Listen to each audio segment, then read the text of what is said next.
I'm full of it. You're full of it. She's full of it. He's particularly full of it. I'm talking about history. In this library, there are a lot of stories. This is just one of them. And much was the gwailing and the gnashing of teeth. That's the Anglo-Saxon Chronicle. And what it's describing is the coming of the Vikings!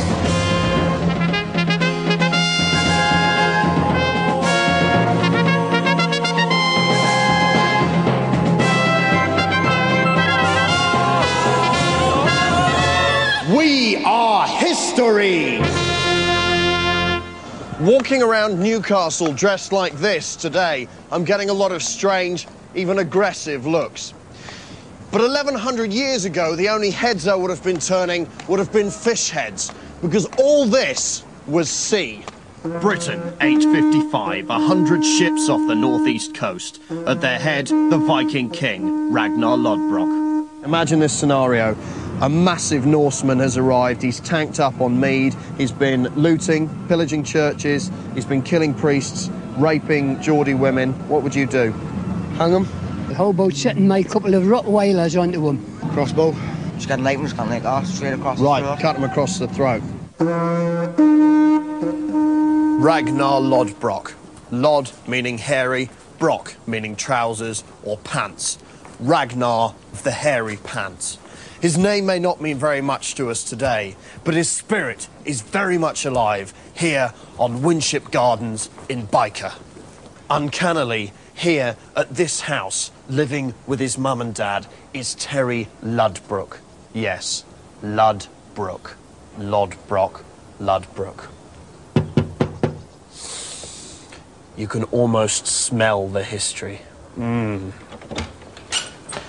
Hello, Terry. I'm David Oxley, historian. You're Terry Lodbrok, Viking. May I come in? Yep. New evidence unearthed by local enthusiasts suggests that this is almost exactly the exact site where Ragnar landed. Terry's family may be Ragnar's direct descendants, and certainly the only Lodbroks we could find in the phone book. This is living history, and I've got just 24 hours to investigate. Pop the helmet on. I've got to say, Terry, you do look the part. Does he show any Viking tendencies? Likes to drink. Take hold of the sword. How does it feel? It's not bad, is it? Are you going to come out tonight and we're going to have a bit of Viking revelry? Yep. Are you all up for living like the Vikings did? Yeah! Right, let's get them in. Terry's family have agreed to help me recreate a Viking longhouse.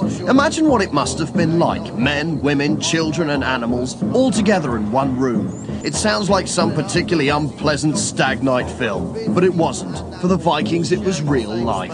Now, oh, look out. This area here would have been a fire, so you people would have been burnt to a crisp. Some of these men here would have been wrestling each other, so let's get a bit of a wrestling thing going on over there. A Viking longhouse like this wouldn't have had a front door. It didn't matter. There was nothing to steal. Thieving only came along much later with the French. Back at the history van, we've got a computer reconstruction of what Ragnar's house might have looked like. So, Kieran, what are we looking at here? Well, these are the foundations of the longhouse there. That's the wall. There's the roof. I see. And I've put some chimneys on that, because they'd have had them. And who's that? That's Ragnar. This is shit, isn't it? Yes, David. We know that Ragnar loved to torture the local population. One of his favourite tortures was the blood eagle. Miles here has agreed to help demonstrate. Ragnar would have used a Scandinavian gutting hammer. It's a beautiful piece of kit. First of all, he'd have cut along the line of the lower ribs, cracked the sternum of his victim, slicing down here, pulling the ribs right apart, thrust it inside, twist it round, pull the guts out, holding them in front of his dying victim to see before he died, screaming in agony, screaming. Of course, there's no concrete evidence that this ever actually happened. Terry, would you like to have a go? For 30 years in the 9th century, Terry's descendant, King Ragnar Lodbrok, ruled much of this land north of the Wash with a rod of iron. How do we know about his rod? Well, I know because I'm a historian, and now you know because I've just told you. But even 1100 years later, much of Ragnar's Scandinavian influence is still felt here in the northeast. IKEA from the Viking war cry, IKEA! How do you feel about buying furniture from Vikings? I don't hold any prejudices. I think free trade in the world today should be increased and promoted.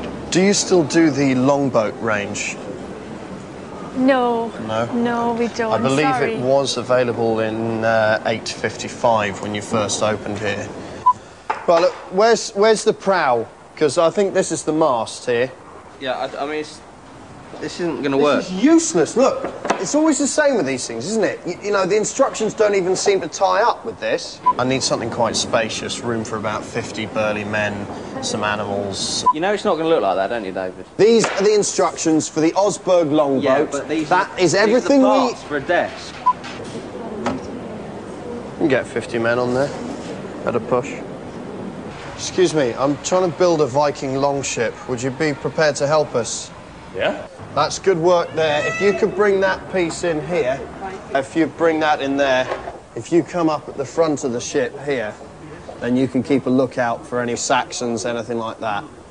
Alternatively, you could lead the advance landing party. Terry, is this bringing back any memories? Yeah. Yeah? Can you feel it? Yeah. IKEA! After a hard day of looting, raping and pillaging, Ragnar and his crew would need a stiff drink. Terry's let me join him on a night out with his crew. Vikings, let's go drinking. Of course, the Vikings wouldn't have drunk this sort of stuff. They'd have drunk this. It's mead. Apparently it's got quite a kick. Let's just see.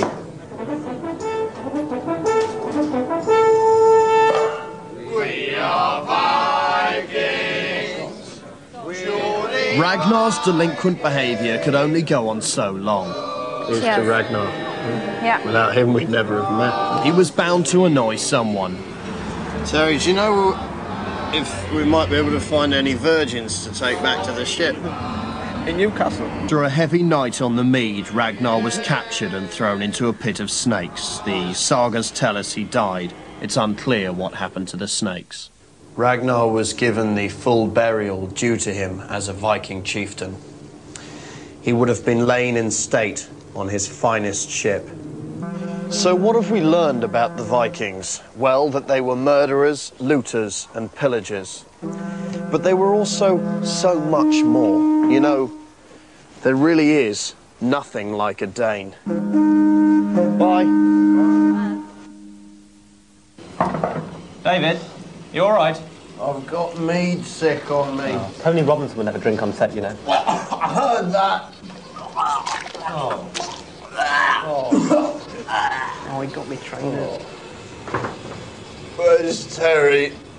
Terry!